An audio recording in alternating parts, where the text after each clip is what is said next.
ازيك عامل ايه؟ انا عمر الكل في الكل، ودي اول حلقه من سلسله 4-1-3-1. اتمنى يكون محدش خد باله ان انا ليا 3 شهور قاطع ومش بنزل فيديوهات. مش هدي اي اعذار ولا اي مبررات، هقول بس ان انا كنت مش احسن حاجه نفسيا. وان شاء الله السلسله الجديده دي تعجبكم وتوصل للناس اللي المفروض توصل لهم، وربنا يكتب لنا فيها التوفيق والسداد. 4-1-3-1. 4-1-3-1 تلعب كده ايه خطة 4-1-3-1 اللي حضرتك هتلعب بيها؟ انت مش عايز تكسب. عايز وانت اكسب هكسب ناقص واحد. حضرتك بتقول 4-1-3-1 يعني. يعني هتلعب ب9 لعيبه. هل ارسنال نادي كبير؟ عشان نقدر نجاوب ونتناقش على السؤال ده بحياد ومن غير اي هزار دمه تقيل وملوش لازمه، تعالى معايا. ارسنال معاه 13 دوري كتالت اكتر فريق تتويجا بالدوري الانجليزي. ال 13 دوري دول منهم 3 بس بريمير ليج، والرابع اتمنى يكون السيزون ده. وارسنال معاه 14 اف اي كاب و2 كاس كاراباو ويويفا كاب وينر اللي هي اليوروبا ليج قديما، وفي 17 درع خيريه او كوميونتي شيلد. تقدر تعتبر ارسنال من الانديه المهيمنه في بلدها، بس على الصعيد القاري ارسنال ما حققش اي حاجه تذكر. فخلينا نشوف هل ارسنال ده ليه هويه وشكل ثابتين ولا لا. قبل فينجر النادي ما كانش ليه فترات متوحشه زي الليفر في الثمانينات مثلا او السيتي حاليا، ولا ليه اداءات جباره في اوروبا، بس كان من الانديه الرخمه اللي كان دايما بيخش على اي بطوله ينافس عليها. وكان هو تاني اكتر نادي معاه دوريات قبل ظهور البابا ياجا مانشستر يونايتد. بعد الفتره الناجحه بتاعت جورج جراهام اللي خلصت سنه 95، جه بروس روش مسك مدرب مؤقت لغايه ما الاداره خدت اكتر قرار جدلي وقتها.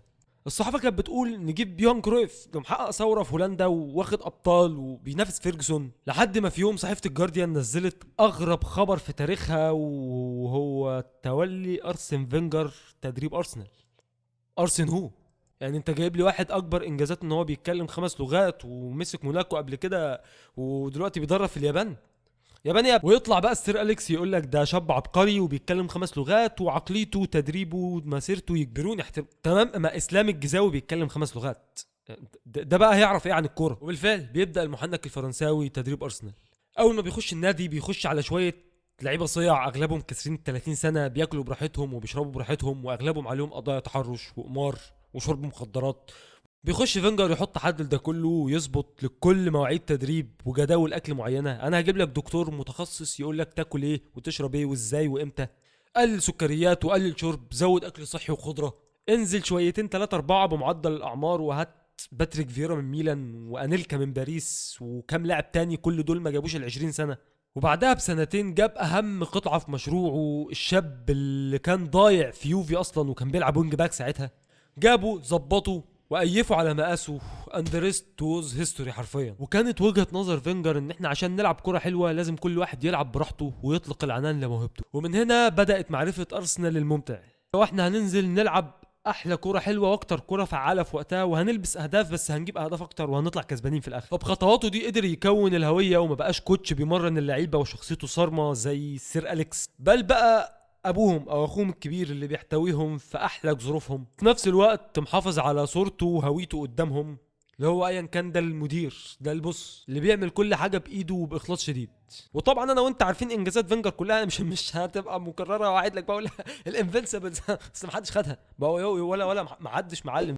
ايوه يا عم عمر، انت دلوقتي بتتكلم عن فينجر وفترته، انت ما جاوبتنيش. هل ارسنال نادي صغير؟ طب ماشي، بما انك سالتني بقى فانا عايز اتكلم معاك شويه كمشجع ومحب للنادي. طبعا اللي عارفني عارف ان انا مشجع لنادي ارسنال ومعتبر نفسي كبير مشجعين ارسنال في هنا الشؤون. مش عايز اقول بقى عنواني عشان ما يجيش ستوكر يقتلني بس للاسف دايما ارسنال حاططني في خانه المشجع الاندر دوج اللي بيخش اي نقاش خسرانه من قبل ما يبدا اصلا، عشان يا عيني معهوش دوري ابطال، ضعيف، انجازاتنا دي مش كتير. وزي ما قلت لك في اي نقاش ببقى محض سخريه زي باقي مشجعين ارسنال بالظبط. اصل هتكلم في ايه؟ هقول الانفنسبل؟ ايوه هقول الانفنسبل. قبل ما اجاوبك على سؤال نادي ارسنال صغير ولا كبير ولا ايه دنيته بالظبط، لازم نفهم الاول اصلا يعني ايه نادي صغير. النادي الصغير هو النادي اللي بطولاته مش كتيره وملهوش تاريخ سواء محليا او قاريا، النادي اللي قاعدته الجماهيريه مش كبيره او مش منتشره، النادي اللي مش بيستمر في المنافسه حتى لو مر في فتره تخبط، النادي اللي مش بيطلع او بيشتري نجوم وقوته الماليه مش احسن حاجه. هنمسك واحده واحده النقط دي وهنفصصهم على مدار الحلقه، فخلينا نكمل ونخش على الفصل الثاني. من ايام ارسن فينجر والنادي مرتبط بفكره الحلال بول، سرعات، تدوير لعب، باصات قصيره، ولاعيبه فاهمه تتحرك ازاي وامتى، وتكتيك مش ثابت ولا مفهوم يتقاوم ازاي. ووفقا للجارديان ده ساعد ناس كتيره مش من مشجعين ارسنال اصلا ان هم يجوا يتفرجوا على ارسنال من قلب الهايبري او من بيوتهم عادي. ارسنال دايما من زمان عنده فلسفه واضحه: وي دونت باي ستارز وي ميك ذم. وده تصريح شهير قاله ارسن فينجر في لقاء صحفي سنه 2007 بعد رحيل تيري هنري لبرشلونه. ومع مرور الوقت التصريح ده اتحول لجزء من هويه وثقافه النادي حرفيا. طيب يا عمور، انت قلت لي ان يو دونت باي ستارز يو ميك ذم، صنعتوا مين انتوا؟ ماشي، ساكا، فييرا، فابريجاز، فان بيرسي، ساليبا، جilberto سيلفا، كاين الجعان ابن الجعانه، مش زيزو لا. وفي كل جيل دايما بيطلع لاعب او اتنين سواء من الناشئين او ارسنال بيشتروهم من انديه صغيره، ومع الوقت بيبقوا نجوم مع ارسنال. الهويه دايما فيها ثقه في الشباب اللي سواء نشأت في الاكاديميه زي ما قلت لك او اتجابوا من بره من انديه صغيره وهم لسه ما صقلوش موهبتهم. ارسنال من يومه نادي مش صاخب اطلاقا بالمناسبه يعني. لا هو النادي اللي بيعمل صوت عالي ولا دوشه في الاعلام، ولا عنده اقوى ميزانيه زي السيتي حاليا مع جوارديولا او اليونايتد فتره السير اليكس فيرجسون. على الاقل كل ده قبل فتره ارتيتا يعني، مع مجيء ارتيتا كل ده اتغير. وبالنسبه لجمهور ارسنال فهو جمهور صبور بس ثوري، لا ثوري بطريقه مقرفه. بالنسبه لجمهور ارسنال وجمهور الزمالك نفس الشيء، يمكن عشان انا بشجع الاثنين يعني، ما اعرفش. الجمهور دايما بيبان في الفترات الصعبه سواء ماديا او ايه ما اعرفش. هو ما فيش حاجه بتبقى صعبه في الكوره غير الفلوس يعني، على الاول فلوس بس. وقفتهم الدائمه مع النادي دي بتخليهم دايما اول ناس بيحاسبوا على اي حاجه وحشه بتحصل في النادي، سواء من وضعهم وسط جمهور باقي الانديه، العشم اللي بنعشمه بقالنا 3 سنين وشكلها دي الرابعه يا ارتيتا الكلب، اللعيبه اللي لا بتحترم النادي ولا الجمهور وبتتصرف تصرفات دنيئه زي موقف تشاكا لما رمى التيشيرت والشاره، وتقريبا كوشيني عمل نفس الحركه.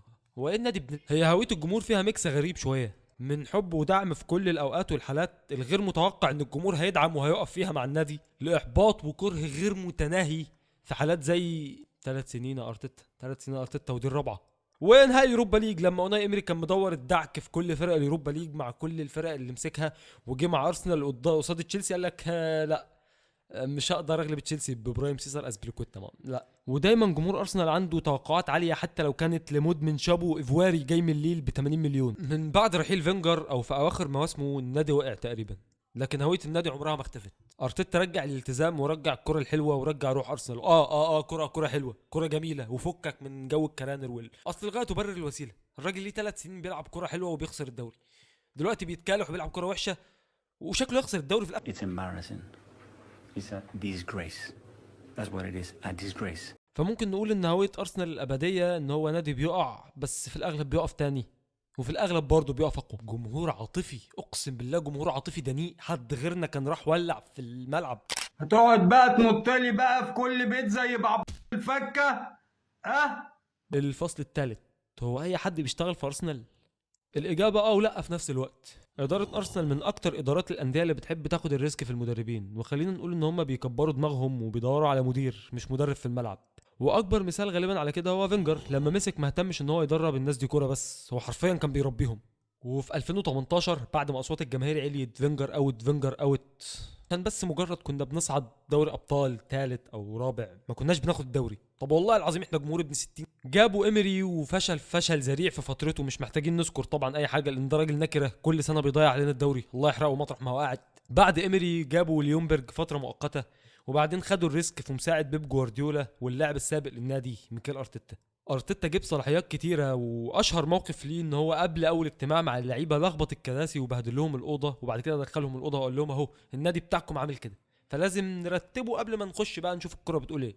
وبعدها بسنه جابوا الموظف الكلب ايدو جاسبر كمدير رياضي للنادي، ملوش اي نجاحات سابقه قبل ارسنال، حتى فترته مع ارسنال كانت للنسيان يعني. كان بيروح يخلص لنا كل سنه في صفقه من البرازيل على اساس ان هو ده الشاب المعجزه، وبياخد عموله في الصفقه 2 مليون 3 مليون في جيبه وبيخلع. قبل ارسنال كان مدير كوره لنادي كورنتيانز، مش عارف اسمه ايه بالظبط، انا مش مولود في البرازيل، ومسك منسق منتخب البرازيل تقريبا، ما كانش فيه اي لمحات عظيمه في كاريره. فكان مبدأ الاداره ان احنا نجيب ناس مبتدئين عندهم بوتنشال عارفين اساسيات النادي ونتوكل على الله. وذكاء ارتيتا اتبلور لما حس ان السكس فوتبول مش بتاكل عيش في انجلترا، ما عادتش بتاكل عيش خلاص، ما عادتش نافعه. هو كده هيفضل طول عمره بينافس على المركز الثاني ولا المركز الثالث، هينافس على الدوري ومش هياخده. فجاب صاحبه اللي كان شغال معاه في السيتي نيكولاس جوفر، اداله كل الصلاحيات المتعلقه بالضربات الثابته سواء كرانر فاولات او تات. ودينا هو ده الموسم الرابع اللي المفروض الضربات الثابته يصلح ارسنال وشكلنا هسيب النقطة دي للفصل الخامس. وده يودينا لأن نادي أرسنال نادي بيحب المغامرة في الكوادر اللي بيشغلها معاه، وده بيحتاج صبر من الجمهور على البطولات. لو على الأداء فأرسنال من يومه نادي من أقوى الفرق في أوروبا، وخصوصا في آخر 3 سنين، بس ناقصة تفاصيل صغيرة تخليه بطل. ومين عارف مين عارف السيزون ده حكاية أرسنال الجميلة هتكمل ولا هنفضل نتعادل مع برينتفورد ونوتنجهام وما نعرفش نكسب أندية كبيرة زي اللي خلاص. الفصل الخامس، كل ده في الفصل الخامس.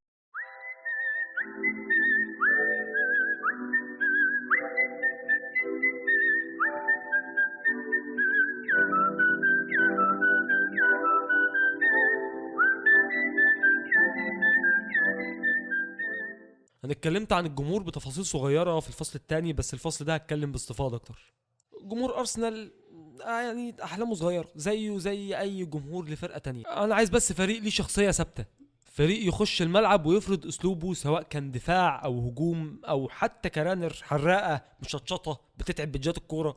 عايز فريق يتحكم في الريتم ويقتل اي فرصه للفريق التاني، لان ده اللي فينجر ثبته من زمان. اصلا انا مش هطلب الدوري بالسهوله دي من غير وانا شايف ان في دلائل واسباب بتخليني اطلبه، او اتمنى حتى ان انا اشوفه بيتحقق. انا بتكلم بعقلانيه وعشم في نفس الوقت، خليني لحد اخر الموسم وانا مصدق ان احنا ممكن ناخد الدوري. عايز اشوف ارسنال موجود في الصوره، مش مجرد مشارك، يعني عشمان في منافسه على كل البطولات، على امل انها تظبط في واحده فيهم. ده طبعا باستثناء الكاراباو والاف اي، والله ما ناقصين. الجمهور عايز شجاعه وقرارات واضحه من الاداره. جمهور ارسنال تعب من الكلام ومن الوعود اللي مش بتتنفذ في الاخر.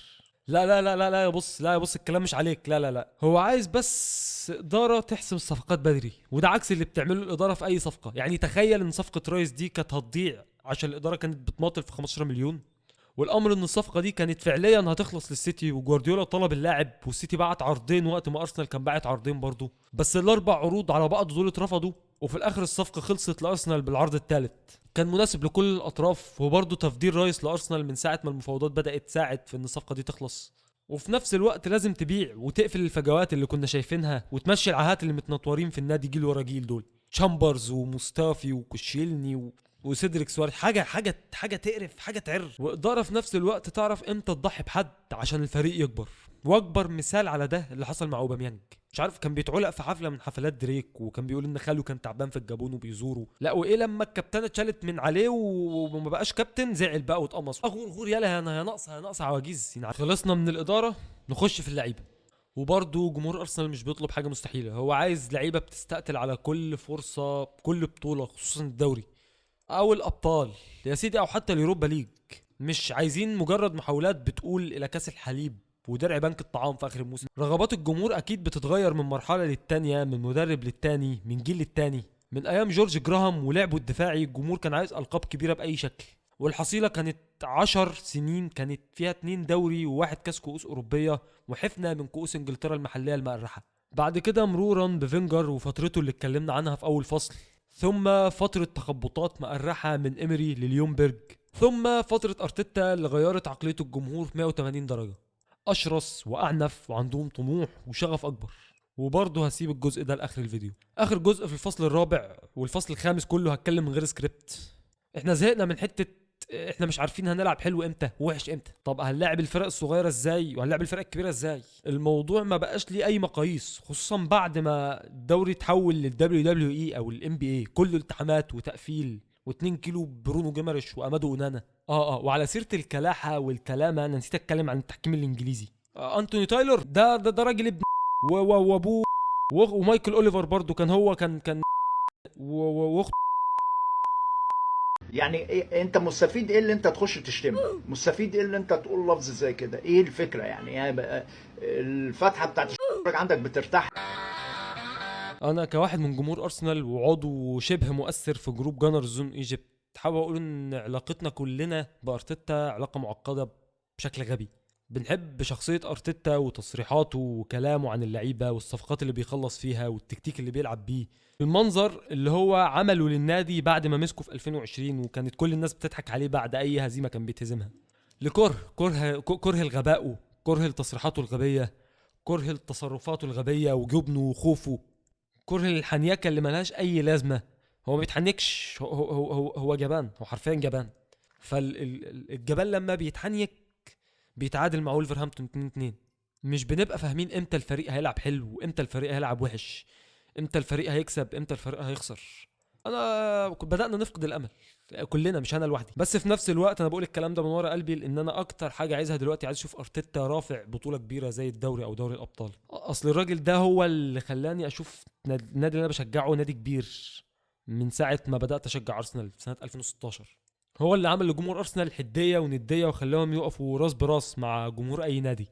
خلى ارسنال يبقى اكتر نادي مكروه بسبب ان هو اكتر نادي بيكسب على الفرق الكبيره. والنادي بقى مكروه بلا سبب، جمهوره بقوا مكروهين بلا سبب. فانا مش عارف انا حتى اتمنى زي ما قلت اشوف ارتيتا رافع حاجه اخر الموسم ويكمل ما يمشيش. الواحد ما بقاش عارف يعني هل احنا بنخسر وحاشا منك ومن قراراتك، ولا الكوره مديانا ظهرها زي ما هي مديانا ظهرها من ساعه ما بدانا نشجع كوره تقريبا. عايشين وبنوهم نفسنا وبنحلم على امل ان الكوره تنصفنا وتعمل حاجه زي ما هي بتنصف في الكبير والصغير دلوقتي. ثواني انا نسيت اجاوبك على سؤال الحلقه صح. هو ارسنال فعلا نادي صغير؟ وبس كده. اتمنى تكون الحلقه عجبتك. لو عجبتك ما تنساش تقول لي رايك في الكومنتات، واعمل لي فولو على الانستا، واعمل لي لايك على الفيديو لو الفيديو عجبك او لو ما عجبكش يعني. وبس، يا رب نخش الجنه. سلام.